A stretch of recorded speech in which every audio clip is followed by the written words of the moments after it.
going to introduce you to some mosses and lichens that are kind of growing along the trail in Cedar Bay, and sort of some mosses and lichens from the surrounding area as well. Yeah.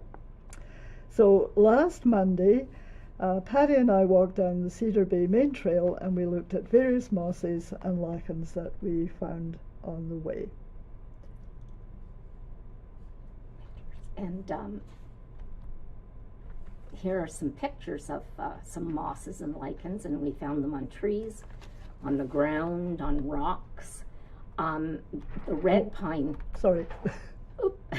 The red pine trunk on the left shows lichen going all the way up, and on the birch on the right has some great specimens of lichen as well.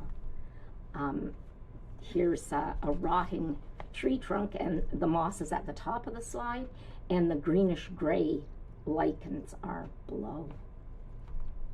And then here is some sphagnum moss on the left and some common hair moss on the right. And we noticed moss growing on a lot of the fallen tree trunks and the stumps. And then down at the shore, we found lots of lichens growing on the rocks. And aren't they just splendid? Look at the patterns, they're quite lovely. And this is the top of a gravestone at Hillcrest, no, not Hillcrest, sorry, Northway Cemetery. So people may want to know what exactly are mosses and lichens and how do they fit into the plant world. So mosses and lichens belong to what are grouped into the lower levels of plant development. So the higher plants in terms of evolution are angiosperms and gymnosperms. They're the plants that produce flowers and seeds and cones and nuts. So mosses and lichens generally belong to a group called cryptogams, and those are organisms that don't produce flowers or seeds. So cryptogams include mosses, liverworts, algae, fungi. Now, mosses and liverworts are kind of close. They're close cousins, but I don't think we actually saw any liverworts, so we're just going to kind of miss them out of this particular talk. That's a chart that has, well, the cryptogams are on the left-hand side, and the phanerogamia, the flowering plants, are on the right. So you can see that, well, bryophyte is a fancy name for mosses and liverworts, and that then there's ferns and club mosses and algae, fungi, and lichens all belong in the cryptogram group.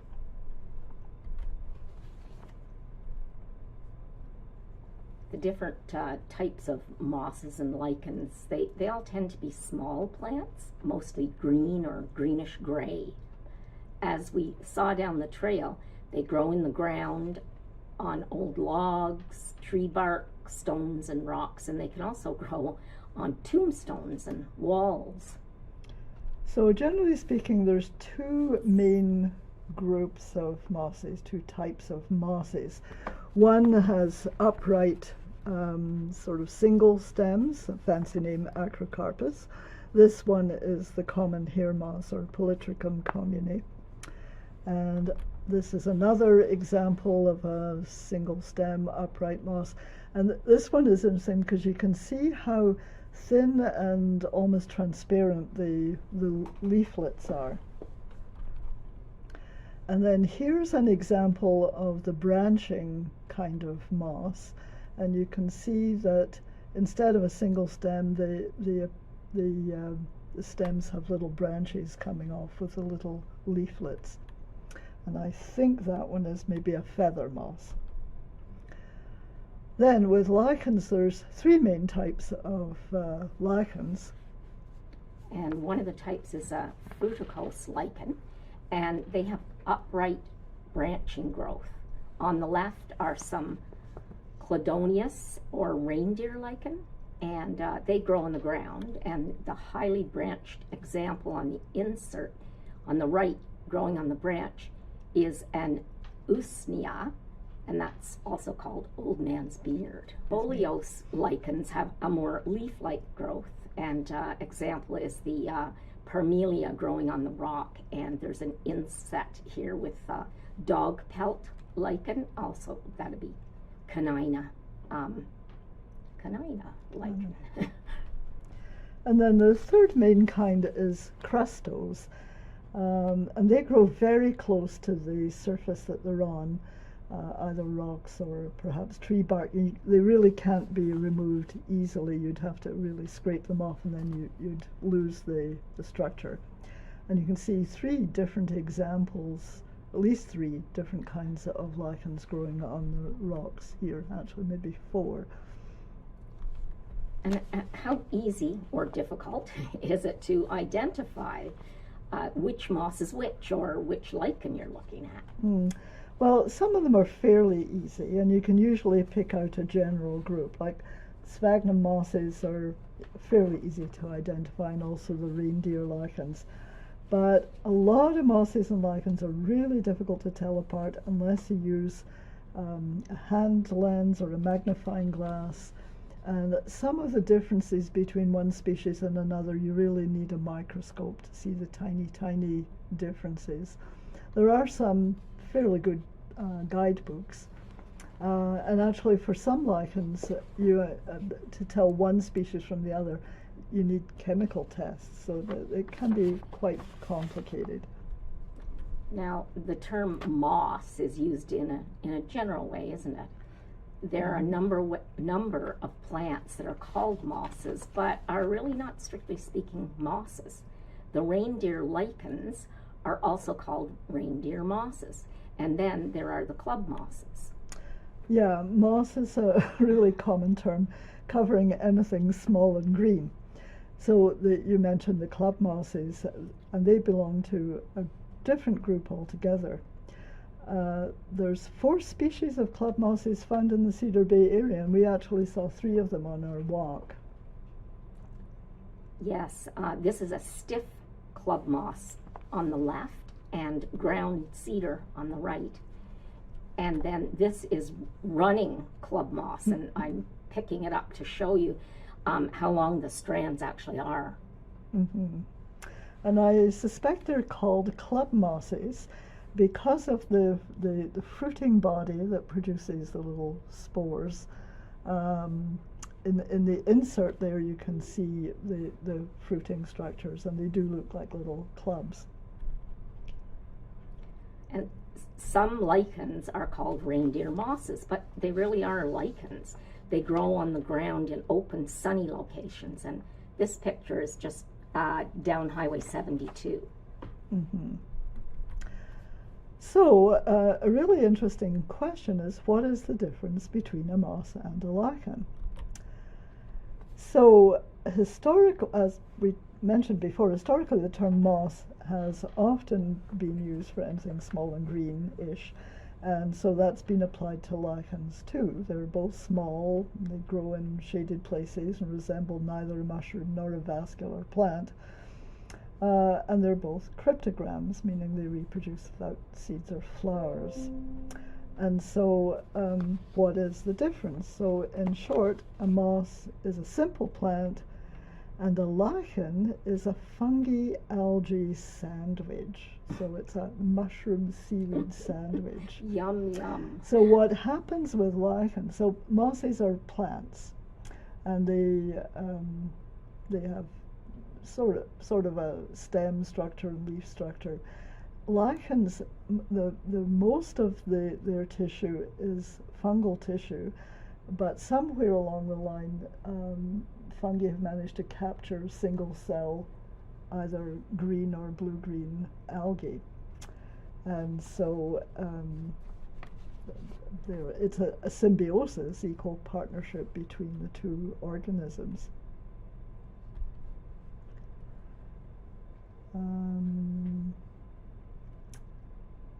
So these are mosses here, and they are plants which have chloroplasts. So that's the tiny green body in plant cells that does the photosynthesis. So they can fix carbon using energy from the sun and the carbon is their source of food. They have stems and leaf-like structures, root-like growth that attaches them to the surface they're growing on, but they don't have a vascular system. So that's the tubes that carry water from the root of a plant up to the leaves, and conversely there's other tubes that take the sugars that are made in the leaves back down through the plant and to the other bits of the plants and the roots. Water, so in mosses, water and food has to move from cell to cell, and that's probably why the tissues are fairly thin, so that the water nutrients can diffuse easily between the cells, and the plants are smaller. When mosses reproduce, they produce special structures, the sporophyte. That's for their spore-bearing plants. And we found some mosses with these. The spores are in the capsule at the tip. Mm-hmm. You can see them in the photo, and you can also really see them in the inset. And this is a diagram that shows a typical life cycle of a moss. So we were chatting about this, that you and I, Paddy, we have two sets of chromosomes, like most humans and animals and things like that. Mosses are different. They spend most of their life, the green stuff that we see, that's mostly one set of chromosomes, so they're referred to as haploid. And the green bits have male strands and female strands, so they produce sperm and eggs. So the sporophyte, so that's got the stem and the capsule, that is actually a diploid organism which has two sets of chromosomes. And so when the seed are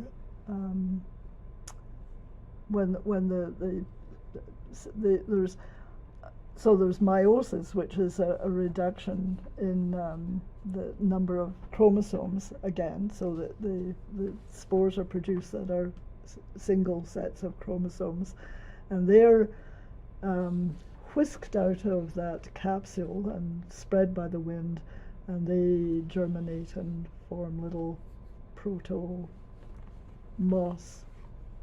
cells that then produce the green plants again. So kind of a complicated life cycle, but rather fascinating. This photograph is just a lovely example. It's just beautiful moss with the very reddish stems and the little green capsules at the top. So lichens, on the other hand, are quite different. They are, as we've heard, a combination of the fungus, the mushroom and toadstools, and the single-cell algae or seaweed. Lichens were originally lumped in with mosses until about 200 years ago, when scientists were able to see under the microscope the true nature of the cells. So fungi on their own can't make their food. They don't have chloroplasts, so they can't photosynthesize. So fungi mostly take their food from the substrate that they're growing on. So that might be the rotting log or the earth or compost or things like that. But because algae, seaweeds, have chlorophyll, have chloroplasts with chlorophyll, and they can therefore use the sun's energy to make food. And therefore lichens, because they've got the single cell algae, they can fix the carbon and make their own food. So they reproduce sometimes when tiny bits of the lichen are broken off and carried away by the wind or water. And there's special little particles called ceridia, which contain a neat package with both fungus and algal cells. And some lichen make fruiting bodies with open or closed cups in which are spores. And the brown discs in the middle of this picture of the lichen are the fruiting cups. Some of the fruticose lichen create structures that look like wine goblets. The spores will be in tiny little discs around the room. This one may be Cladonia cristata. The red structures in the inset are the fruiting bodies of Cladonia coccifera. And in Britain, those red ones, the ones with the little red kind of helmets, they're called British soldiers. They really do stand out too among all the green. I know, and they're really quite beautiful. The color. Yeah. Lichens are a great example of symbiosis, where two organisms live together to benefit both of the partners. The fungus gives the algae support so they can escape from the sea or the lake and live on land, and the fungus gets to have its own photosynthesis mechanism. The fungal partner helps with absorbing water and minerals and protects the lichen from drying out. So there's some plant scientists that actually do not consider lichens to be a separate group at all, but still consider them as fungi that just have been lichenized because they captured the algal cells. The fungal and algae association that produces the lichen is pretty constant. It's not a random kind of, the fungus doesn't just pick up any old algal cells. It seems to be that the combinations are pretty constant and are specific for each lichen species. We noticed on our walk that mosses and lichens grow in different places, different habitats. And for example, on this tree on the left, there were different species of moss growing near the base of the tree from those growing higher up. That would probably be because of difference in moisture levels and light.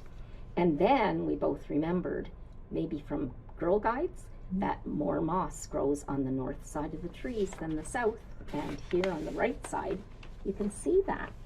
Yeah, this is a red pine out at Umberville Park, and the left-hand side is the south side, and very few mosses or lichens on it, but the north side had way more by comparison.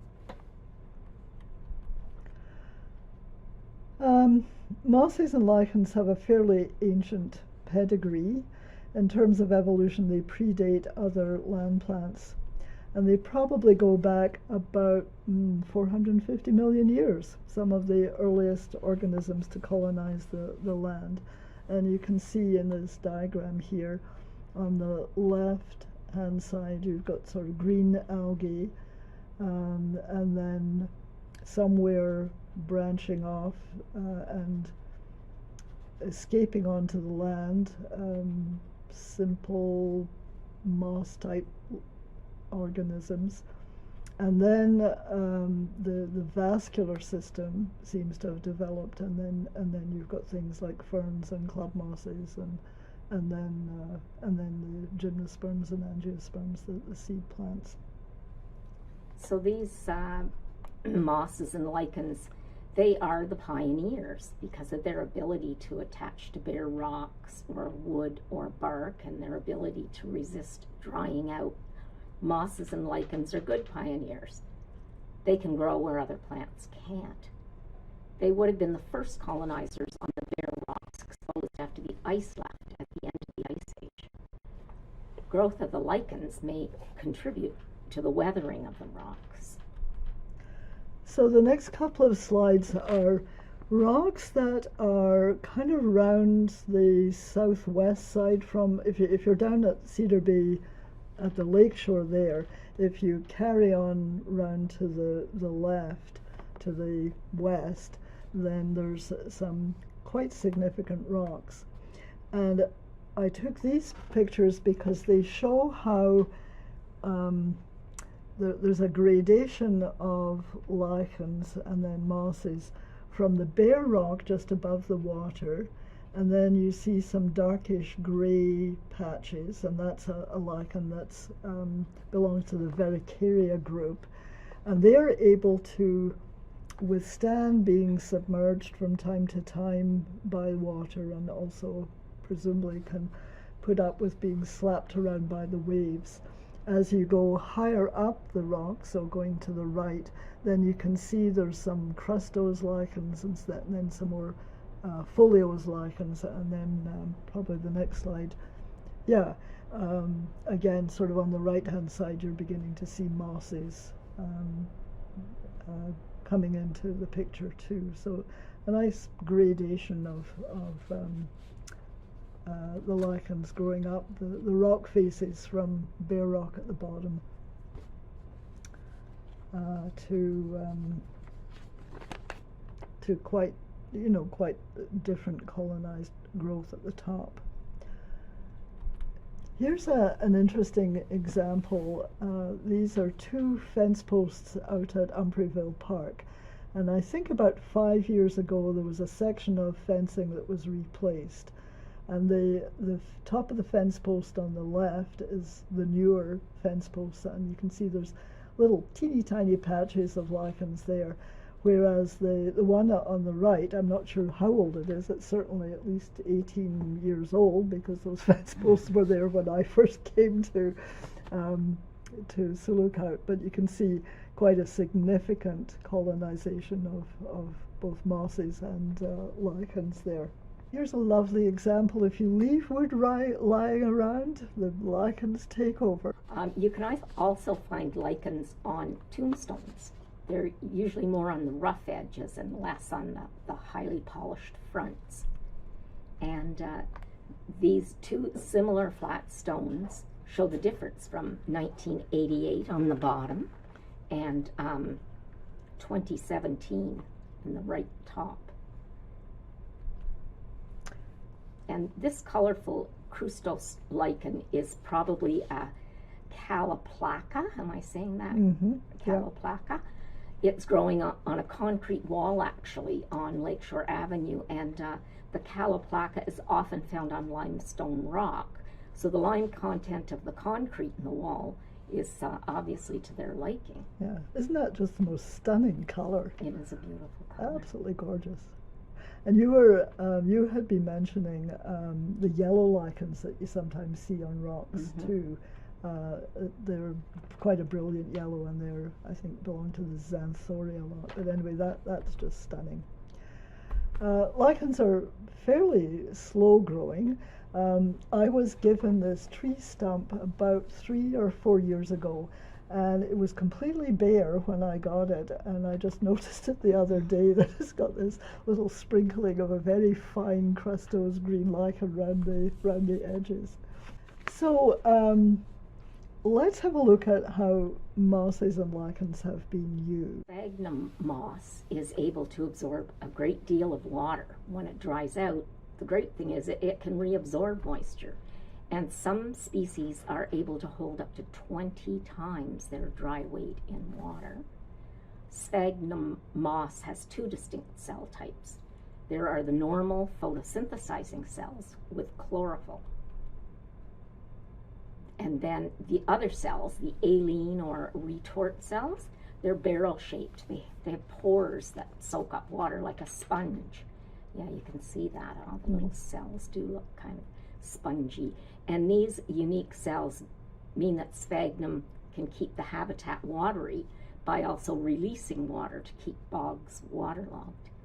Sphagnum moss has also been used for centuries as dressings for wounds, including right through World War II, since it is absorptive and it's extremely acidic. It inhibits the growth of bacteria and fungi. And sphagnum moss was used as diaper material in Ticonagans. Yes, and I've heard those beautiful beaded bags called moss bags. Mm-hmm. So as sphagnum grows, it can slowly spread to form peat, found in raised bogs and blanket bogs.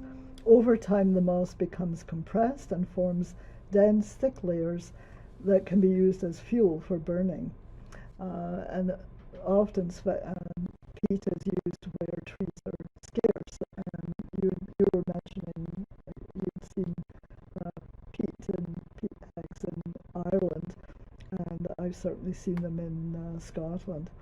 So this slide is my nephew's peat supply. He lives in North Uist in Scotland, and he is demonstrating that the inset on the left is a special kind of tall, thin, narrow spade that they use to cut down through the peat hags to get the long, thin briquettes. And then they're quite wet when they cut them, but they let them dry out. They kind of stack them like this, and they dry out. So that's Andy's winter supply. And these are reindeer lichens, and they're found in the northern tundra regions as well as around here. And there are actually 3 different species in this photo. There's the grayish one, the greenish ones, and the ones that kind of look like cauliflower. And they're a large part of the food source for caribou and reindeer in the tundra regions. Now, there's one concern that high levels of radioactivity are absorbed by lichens in the Arctic and subarctic. So when they're eaten by caribou or reindeer, the radioactivity accumulates, and then when humans eat them, it gets into their systems too. So it's the kind of the similar situation as around here, where if there are higher levels of mercury getting into fish than humans, humans can get sick. And the forest industry is one of the reasons that we might have higher levels of mercury. Sometimes Cladonia, the reindeer mosses, reindeer lichens, are boiled with game or fish, and they're used as a thickener in stews, or they were boiled with fruit and berries to make a kind of a pudding. The reindeer lichens can also be dried and then ground up to make a kind of flour that you could use to make scones or bannock. And then there's a really odd use for this particular lichen. This is the one that looks like a cauliflower, and it's called Cladonia Mitus. So it can be treated with glycerin to keep it supple so that it doesn't dry out and get brittle. And it's used to imitate trees in little miniature scenes, like model railways and little miniature villages. And the general warning, do not eat mosses or lichens unless you're really sure what they are and have them checked out in a reliable guidebook.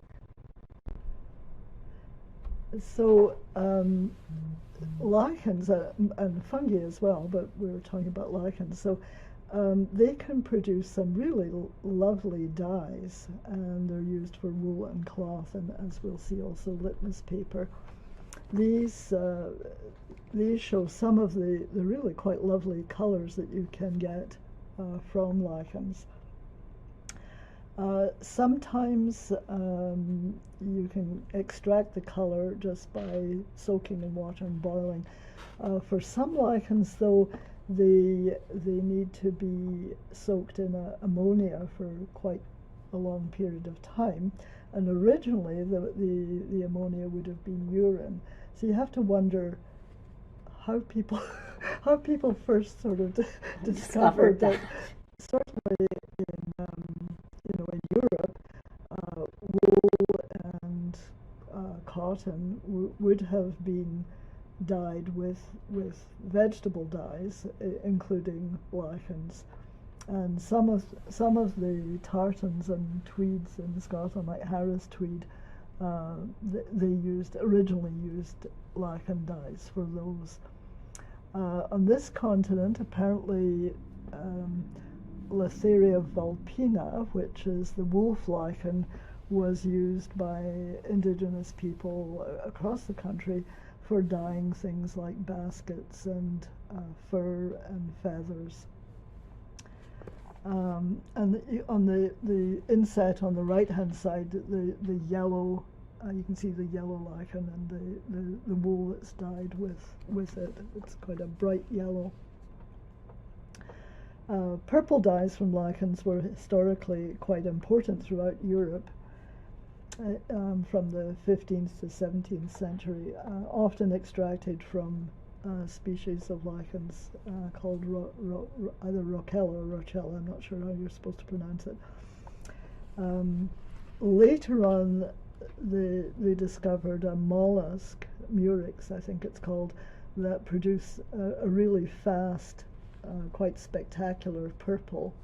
And I meant to mention earlier that a lot of the lichen dyes are not really very color fast, so in bright light they would fade. But the purple from lichens would have been used to underdye the wool or the cloth first of all, and then so you'd have an underlying color of purple, and then the more precious murex dye would have been used to kind of pop it up a little bit. You remember using litmus paper in science at school? Yes. And the dye in litmus paper, and which is used for testing pH, the acidity of solutions, was originally extracted from lichens such as Rosella or Rochella tinctoria. And if the paper turned red, it was acid. If blue, then alkaline. Now that picture takes me back a number of years to science labs. Many lichens show varying degrees of sensitivity to human-made pollutants, such as sulfur dioxide and fluorides, PCBs, metals, radioactive elements. And so lichens have been used as indicators of air pollution. Because the presence or absence of certain lichen species is quite easily recorded, and has in some cases been recorded at different times over different times in the past. So lichens that can actually be a record through time of changing patterns of air quality. These pictures are of Sudbury in northern Ontario, and of course, Sudbury, there was the nickel smelting industry for many, many years, and the air pollution was quite extreme, and the vegetation around Sudbury was really very badly affected, mostly, I think, by sulfur dioxide. And the area, I mean, at one point looked like a lunar landscape. And the disappearance of the lichens on the rocks was one of the very visible outcomes of the effects of the industry. So the mining company has worked on reducing toxic emissions. However, in the 70s they built this super stack that you can see there. And really what that did was take the sulfur dioxide pollution higher up, and it spread further out. So it didn't land right on the town of Sudbury as it had been, but it certainly spread around. And I had friends who were working at the university there, and that was one of the things they did, was went out and monitored the lichens in the area to the, where the smoke plume would be landing, to observe the effects of the pollution on the lichens. However, apparently recently the company has been able to find ways to reduce the emission, and I understand that the superstack is supposed to be decommissioned and taken down. I think it was scheduled to be done this year. I'm not sure if that's happened or not. So the skyline of Sudbury will be quite changed. Quite changed. Yes, yeah. Well, that's a lot of information about mosses and lichens. A final bit of maybe interesting information is that a lot of the species that we see at Cedar Bay and in the area round about, they're species that grow in the boreal forest regions right around the world. So do take a stroll down Cedar Bay, and then you can see the whole northern hemisphere. So, Yeah. thank you. Yes, That was fun. thank you very much.